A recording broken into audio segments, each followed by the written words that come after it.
வணக்கம் சொந்தங்களே, இன்றைக்கி வந்து ரத்த பொரியல் செய்ய போகிறோங்க.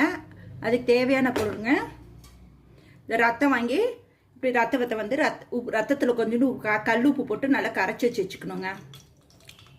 அப்புறம் அதுக்கு தேவையான பொருட்கள் பச்சை மிளகா ஒரு 2ங்க, வரமிளகா ஒரு 3, கறிவேப்பிலை, தேங்காய் கொஞ்சங்க, சின்ன வெங்காயமும் பெரிய வெங்காயமும் கலந்து அரிஞ்சு வச்சுருக்கேங்க.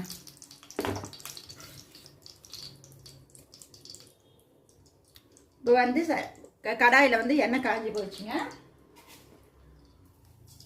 கடுகு போட்டுட்டு கடலைப்பருப்பு பொரிஞ்சிடுச்சிங்க. கடுகு கடலைப்பருப்பு பொரிஞ்சிடுச்சிங்க. இப்போ வந்து பச்சை மிளகா வரமிளகா போட்டு கொஞ்சம் வணக்கணுங்க. எண்ணெயிலேயே வணக்கிட்டு அப்புறம் வெங்காயம் போடணுங்க. வந்து மிளகாலாம் நல்லா வணங்கிடுச்சிங்க. இப்போ வெங்காயம் போட்டு வெங்காயம் ரொம்ப ஃபுல்லாக வணக்கணும் இல்லை, கொஞ்சம் ஓரளவுக்கு 70% வணக்கினா போதுங்க. இப்போ இதுலேயே கொஞ்சோண்டு உப்பும் மஞ்சத்தூளும் போட்டுருங்க. ஏற்கனவே வந்து ரத்தத்துக்கு உண்டான உப்பை போட்டாச்சுங்க. இப்போ இந்த வெங்காயம் பச்சை மிளகாய்க்கு உண்டான உப்பு மட்டும் கொஞ்சமாக போடுங்க.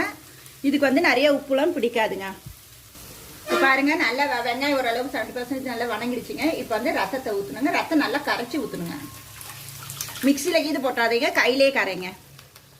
ரத்த பொரியலுக்கு தண்ணியெல்லாம் எதுவும் ஊற்ற வேணாங்க, அதுவே கொதிக்க ரத்தத்துலேயே தண்ணி விடுங்க. பாருங்க, ரத்த பொரியல் ரெடி ஆச்சுங்க. இப்போ தேங்காய் போட்டு பார்த்தா தண்ணி எல்லாம் சுண்டி போச்சுங்க நல்லா. இப்போ தேங்காய் பூ போட்டு ஒரு வணக்கிட்டு இறக்கிற வேண்டியதாங்க. இட்லி ரத்த பொரியல் ரெடி ஆச்சுங்க. ரொம்ப சத்துங்க, ரத்தம் உற்பத்தி ஆகும்பாங்க. இதை சாப்பிட்டு செஞ்சு பார்த்து சொல்லுங்கள். நன்றி.